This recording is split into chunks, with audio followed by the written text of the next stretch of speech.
श्री स्वामी समर्थ। तुम्हा सर्वांचं माझ्या यूट्यूब चॅनलवरती अगदी मनापासून स्वागत करते। तुमच्या मनातील सर्व काही चांगल्या इच्छा स्वामी महाराज नक्की पूर्ण करो हीच स्वामी चरणी प्रार्थना करते। आणि आजच्या व्हिडिओला सुरुवात करूया। आजचा व्हिडिओ खूप महत्त्वाचा आहे। हे बघा, आपण कोणतीही सेवा करत असाल तरी पण आपल्याला आपल्या कुलदेवी आणि कुलदैवताची सेवा करणं अत्यंत महत्त्वाचं आहे। ज्या घरामध्ये कुलदेवीची सेवा केली जात नाही, कुलाचार केला जात नाही किंवा कुलधर्म पाळला जात नाही, अशा घरामध्ये बऱ्याचशा अडचणी येतात। घरामध्ये मंगल कार्य घडत नाही किंवा घरामध्ये सतत अडचणी येतात। त्याचबरोबर घरामध्ये कोणतेही कार्य घडून येत नाही, घराची प्रगती होत नाही, घराची बरकता होत नाही, घरामध्ये धनधान्याची कमतरता पडत जाते। बऱ्याचशा गोष्टी अशा आपल्याला समोर जाव्या लागतात जे की आपण कुलदेवीची सेवा करत नसल्यामुळे। आता बरेच लोक कुलदेवीची सेवा करतात पण ते वर्षातून एकदा की आम्ही कुलदेवीला गेलो, तिथं आपल्या कुलदेवीची ओटी वगैरे भरली, पण असे बरेच काही आहेत की त्यांना आपली कुलदेवी सुद्धा माहिती नाही।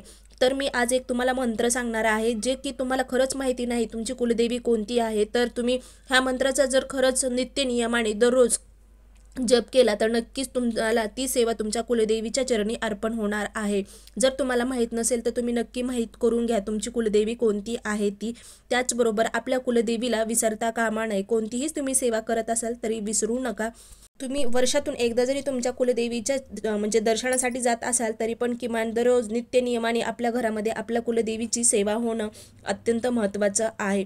त्याच आपल्या घरामध्ये कलश सुद्धा स्थापन केलेला असावा। आपल्या कुलदेवीची स्थापना म्हणून प्रत्येकाच्या घरामध्ये आपल्या कुलदेवीची स्थापना म्हणून कलश स्थापन करायचा आहे। तर कशा पद्धतीने कलश स्थापन करायचा त्याचा सुद्धा व्हिडिओ आपल्या चॅनलवरती आहे, नक्कीच तुम्ही तिथे जाऊन बघा, व्हिडिओ पूर्ण बघा। आणि आपल्या घरामध्ये सुद्धा तुम्ही तुमच्या देवघराच्या तिथे आपल्या कुलदेवीचं स्थान म्हणून किंवा स्थापना म्हणून कलश स्थापन करा। नित्यनियमाने त्या कलशाची मंगळवारी शुक्रवारी नित्यनियमाने पूजा तर करायची आहे, पण कलशाला हार गजरा आणि खिरेचा नैवेद्य तुम्हाला दाखवायचा आहे। त्याचबरोबर कलश स्थापन त्याच कलशाची पूजा करत असताना तुम्हाला तांबूल पानाचा विडा म्हणजेच पानाचा विडा तुम्हाला अर्पण करायचा आहे। आपल्याला ही सेवा आपल्या कुलदेवीसाठी करायची आहे जेणेकरून आपल्यावर तिची कृपा व्हावी आणि आपलं जे काही अडचणी येत आहेत आपल्या जीवनामध्ये संसारामध्ये घरात, त्याचबरोबर आपल्या घरामध्ये मंगल कार्य घडत नसेल तर नक्कीच आपल्या कुलदेवीचा आशीर्वाद जर आपल्या पाठीशी असेल तर या सर्व गोष्टी घडणार आहेत। त्याचबरोबर तुम्हाला कोणता मंत्र म्हणायचा आहे सकाळी। आता घरातील स्त्रियांनी कोणीही सेवा करू शकतं, घरातील कर्ता पुरुष असू द्या, महिला असू द्या, मुलं असू द्या, कोणीही करू शकतात ही सेवा।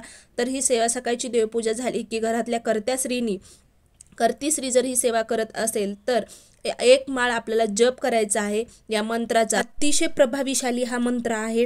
आपल्या कुलदेवीची सेवा करताना नित्यनियमाने सुद्धा तुम्हाला दररोज 11 वेळेस म्हणायचा आहे, पण मंगळवारी शुक्रवारी आणि पौर्णिमेला एक माळ हा जप करायचा आहे। जर तुम्हाला खरंच नित्यनियमाने घडत नसेल तर तुम्ही शुक्रवारी आणि मंगळवारी आणि पौर्णिमेला करू शकता। जर तुम्हाला नित्यनियमाने घडत असेल दररोज आपल्या कुलदेवीची सेवा करायला तर तुम्ही नित्यनियमाने संध्याकाळी किंवा सकाळी जसं तुम्हाला वेळ मिळेल तसं, जर सकाळी तुम्हाला वेळ मिळत नसेल तर तुम्ही संध्याकाळी दिवे लावणीच्या वेळेस सुद्धा हा मंत्राचा जप करू शकतात। आणि सकाळी वेळ मिळत असेल सकाळी तर देवपूजा झाली की लगेच तुम्हाला एक माळ या मंत्राची करायची आहे। तर मंत्र आहे ओम ऐं ह्रीं क्लीं चामुंडाय विच्चे। तुम्हाला तो मंत्र सुद्धा मी लिहून दिलेला आहे, ते स्क्रीनवरती तुम्ही बघू शकतात।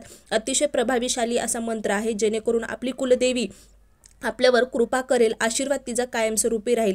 ज्यांना कुणाला कुलदेवी माहिती नाही त्यांची कोणती कुलदेवी आहे ती सुद्धा ह्या मंत्राचा जप करू शकतात जेणेकरून त्यांची कुलदेवी सुद्धा त्यांच्यावर प्राप्त होईल।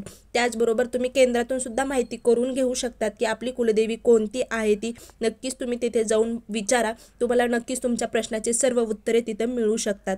तर या प्रकारे त्याचबरोबर तुम्हाला मंगळवारी पौर्णिमेला आपल्या कुलदेवीला खिरेचा नैवेद्य किंवा एखादा फळ, कोणत्याही फळाचा नैवेद्य म्हणून अर्पण करायचा आहे। त्याचबरोबर जवळ जर तुमच्या पास कुठं देवीचं मंदिर असेल तर तिथेही तुम्ही जाऊन वेणी किंवा गजरा आणि पानाचा विडा तिथेही जाऊन अर्पण करू शकतात। नक्कीच तुमच्यावर कृपा होणार आहे तुमच्या कुलदेवीची। सर्व काही अडचणी जे आहेत तुमच्या घरामध्ये आजारपण वगैरे ते नक्कीच दूर होणार आहेत।